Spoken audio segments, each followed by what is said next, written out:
So let's talk about a guy who doesn't have a chance, though, guys. And that's Daniel Jones, who has not a single chance Wolf. to see the field the entire rest of the season, basically, at this point. And I don't mean the game field. I mean a field in general.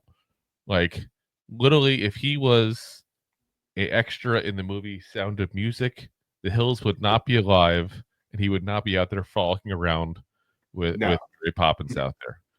He wouldn't be able to be a munchkin in the Wizard of Oz. No. If he was in a movie with Kevin Costner, it would not be about baseball.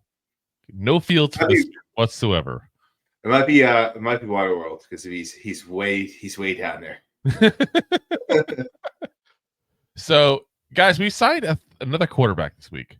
So that's really the story, but the side story is the bigger one that really takes shape in this whole thing. So Tim Boyle, you guys may remember him. He was with the Jets at one point, so he's been to New York before. 30 years old, signed to our practice squad. Along with playing for the Jets, he's also played for the Packers, the Lions, the Bears, the Texans, and the Dolphins. Oh my! He's got 5 starts to his credit overall. And when I say to his credit, I mean he's gotten 5 starts, and he's 30.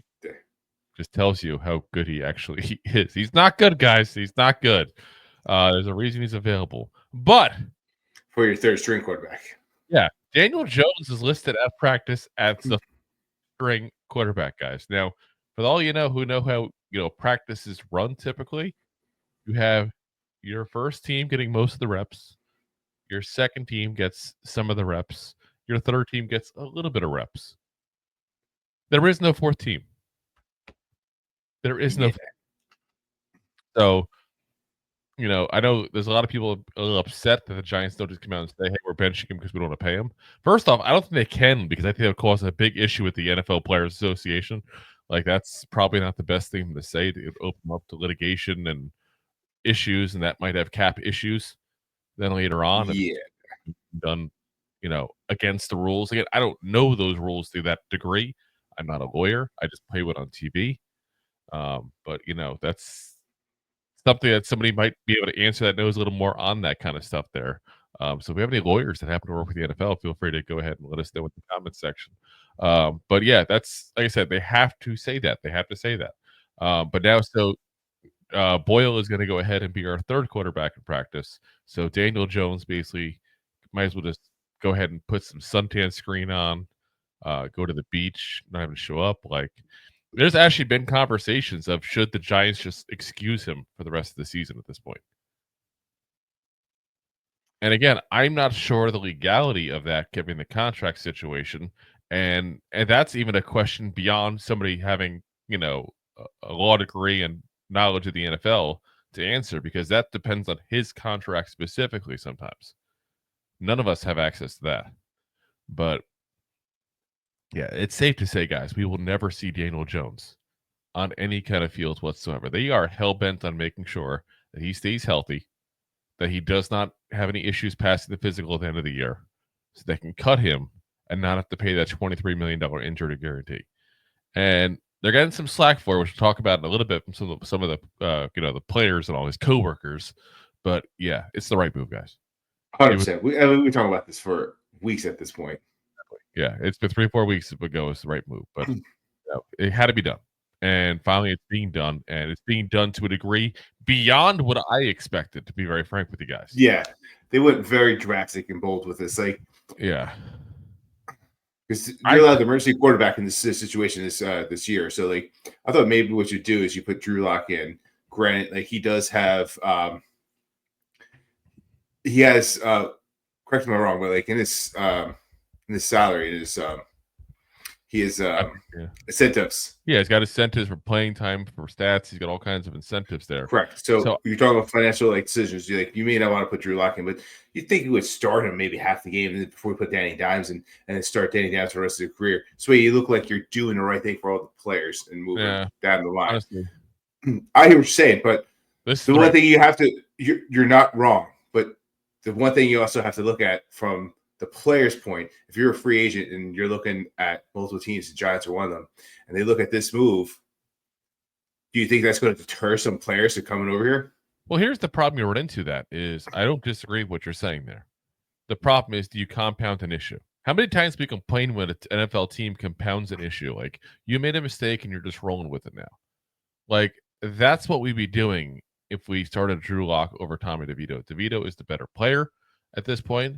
DeVito is the guy who you don't know yet what he is fully, whereas Drew Lock, you know what he is. He's a backup. He's a backup in this Yeah. league. That's what he is. I mean, but that's So, also what DeVito's going to be. But the thing is, what I doing was going to good, ask but you, we don't know that. He may fall flat in his face and be nothing.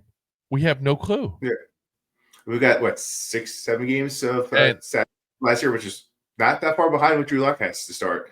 Um, But here's the thing: Drew Lock also led the league in interceptions one year. He also lost the job. He also couldn't beat out Geno Smith. Like, DeVito has shown at least a little bit of promise. And listen, guys, I'm not trying to say something crazy outlandish and get, sound bites thrown out there. But you look at DeVito and you go, he hasn't got a lot of time yet. We don't know fully what he is. And again, you and I both think he's probably a backup in this league. How do we know for sure, though, that he's not something better than what we think he is? We don't know because we haven't given him the chance. And I'm not saying that he is, but I'm saying he could be, whereas I don't have a single ounce of possibility for that in Drew Lock. So if I have one guy, there's a 5% chance, let's say hypothetically, that he develops into a decent quarterback in this league. And I have a guy with 0% chance, which I'm sorry, Drew Lock fans, if they're already out there, but I'm going with the 5% guy. See, that's where it goes round and round because I think you're talking about a guy that's never fell to the third string. Drew Lock was drafted, unlike Tommy DeVito. And I hear what you're saying. We don't know what we have, but there's other teams that had the opportunity to get him when he was even a Giant. Like, there's teams that had opportunities to get him, and they didn't. So that tells you a lot right there as well.